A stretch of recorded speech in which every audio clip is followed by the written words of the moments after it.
Hallelujah.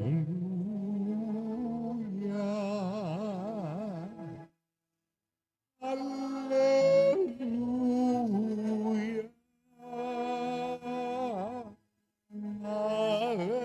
Hallelujah. Hallelujah. Hallelujah.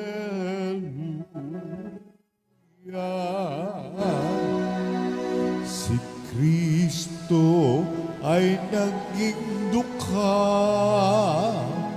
upang tayo'y managanan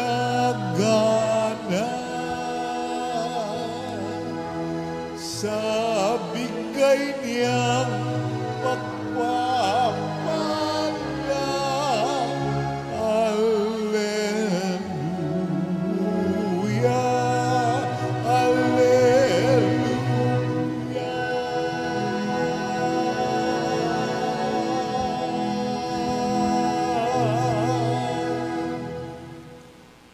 Sumainyo ang Panginoon. At sumayo rin. Ang mabuting balita ng Panginoon ayon kay San Mateo. Papuri sa iyo, Panginoon.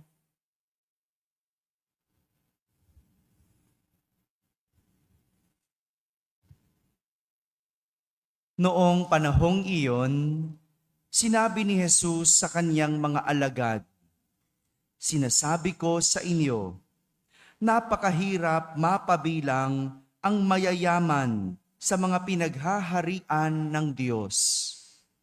At sinasabi ko rin sa inyo, madali pang makaraan ang kamelyo sa butas ng karayom kaysa pasakop sa paghahari ng Diyos ang isang mayaman."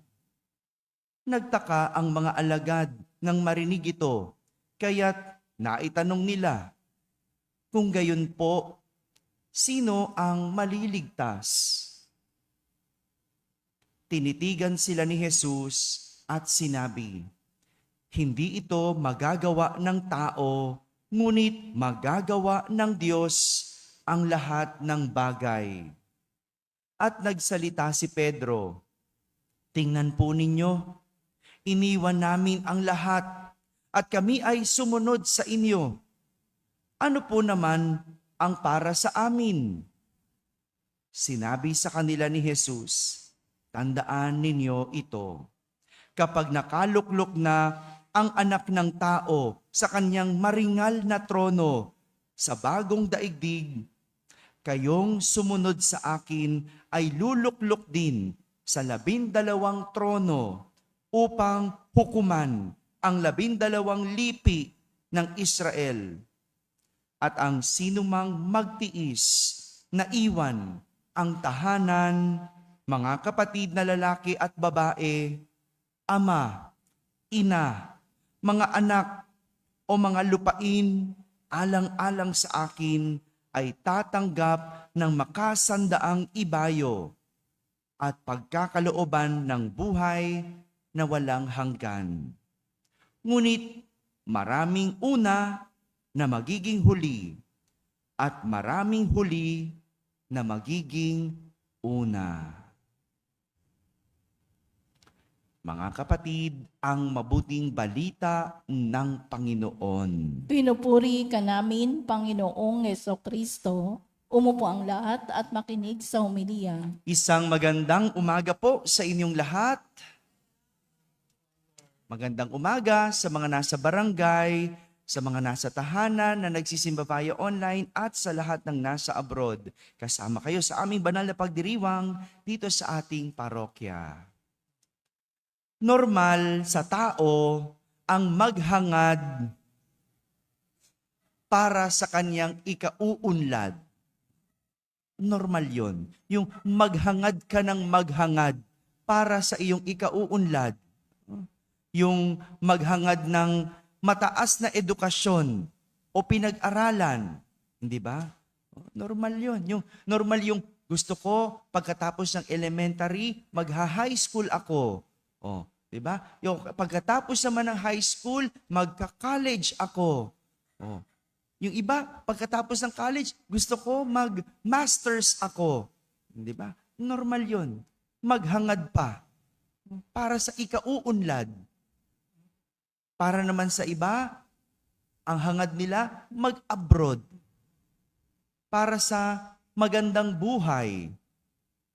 Pero ang iba naman magnenegosyo na lang, no? Para sa isang komportableng buhay. Ang ilan naghahangad ng mataas na posisyon sa trabaho. O, di ba? Siyempre naman, no? Gusto mo, meron kang posisyon. Gusto mo, maging boss. Gusto mo, maging manager. Okay lang yun.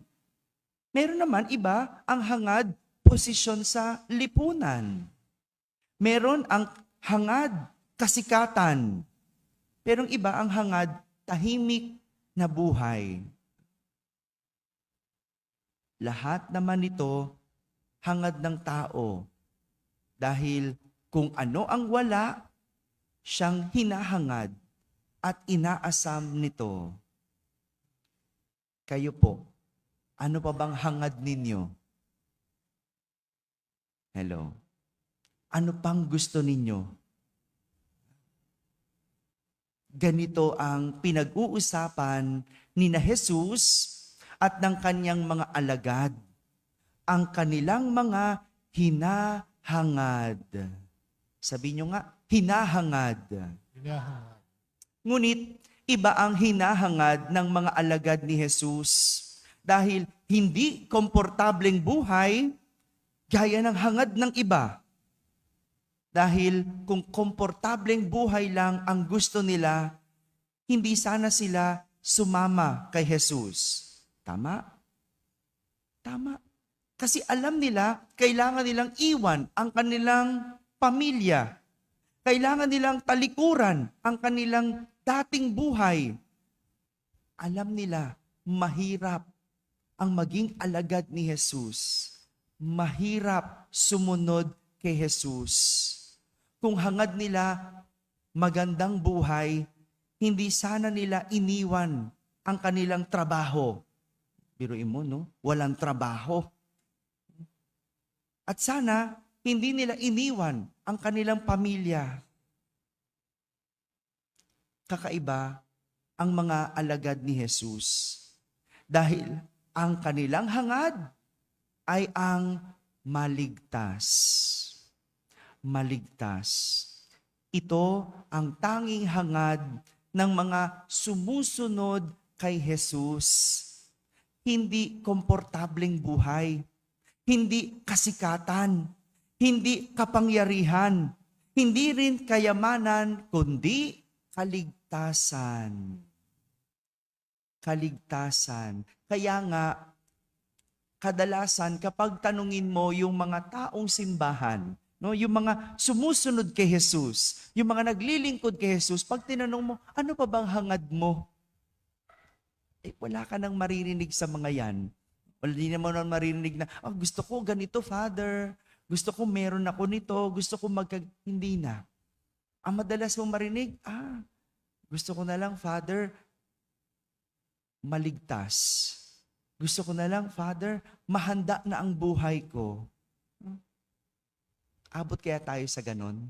Yung wala na tayong hinahangad, kundi ang maligtas. Yung tapos ka na sa iyong buhay, hindi dahil sa nakuha mo na lahat, pero dahil alam mo na ang mahalaga sa huli ay ang maligtas.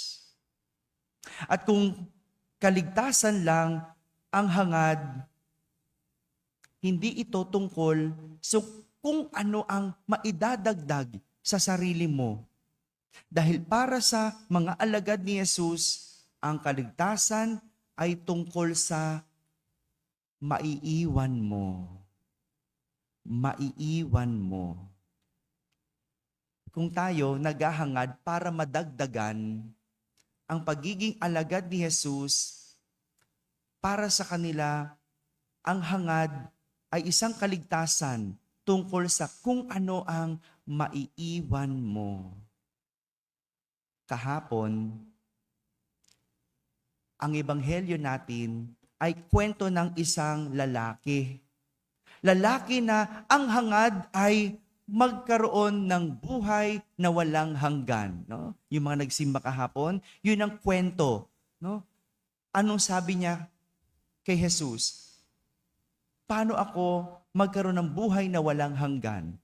Sabi ni Jesus, sundin mo ang mga utos. Huwag kang mangangalunya, huwag kang papatay, huwag kang magnanakaw, sundin mong yung mga magulang, di ba? At sabi nung lalaki, sinusunod ko na po yan. Ginagawa ko na yan, simula bata pa ako.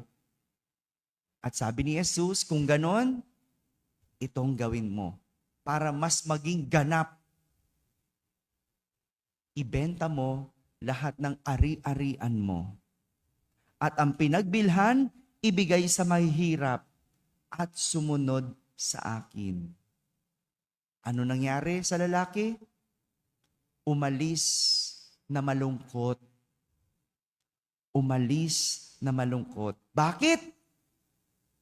Hindi niya maiwan ang kanyang kayamanan. Hindi niya mabitawan. Siguro iniisip ng lalaki, gusto niya bitbitin. Pwede ba yun? Mabibitbit mo bang yaman? Mabibitbit mo bang kasikatan? Mabibitbit mo bang kapangyarihan? Mabibitbit mo ba ang magandang buhay?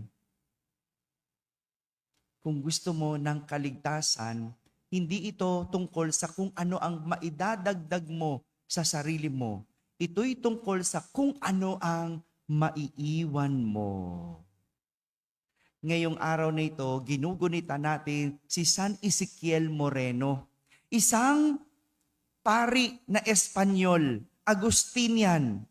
At alam nyo ba, si San Ezequiel Moreno, iniwan niya ang kanyang bansa at nagpunta dito sa Pilipinas para magmisyon. Piruin mo, no? Wow, may nagpuntang santo dito. Yes, at nagmisyon siya sa mga lugar dito sa Pilipinas, gaya ng Calapan. Saan yun? Sa Mindoro. Sa Palawan. Sa Batangas. Las Piñas. Cavite at Manila.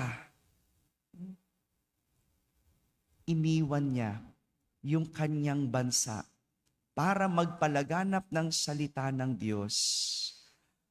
Ilan sa atin ang kayang iwan ang ating buhay para sa buhay ng paglilingkod? Ilan sa atin ang kayang kalimutan ang komportableng buhay para sa mabuting gawain? Ilan ang kayang ibigay ang sarili para sa kapakanan ng iba? Yun nga lang, iwan mo yung pride mo. Hindi mo pa magawa. Makapaglingkod pa ba sa iba? Yun nga lang, kalimutan mo yung mga masasakit na ginawa sa'yo. Hindi mo magawa. Yun pa kayang ibigay ang sarili sa iba? Mga kapatid, ito ang pinapakita sa atin ng ating ebanghelyo sa araw na ito. Tinutulungan tayo na tignan sa buhay natin ang ating mga hinahangad. Para saan ba ang ating pagpapayaman? Para saan ang kasikatan? Para saan ang posisyon, ang titulo, at kung ano-ano pang pinagpapaguran natin? Kung ang kaligtasan naman pala ay tungkol sa kung ano ang maiiwan. Para saan?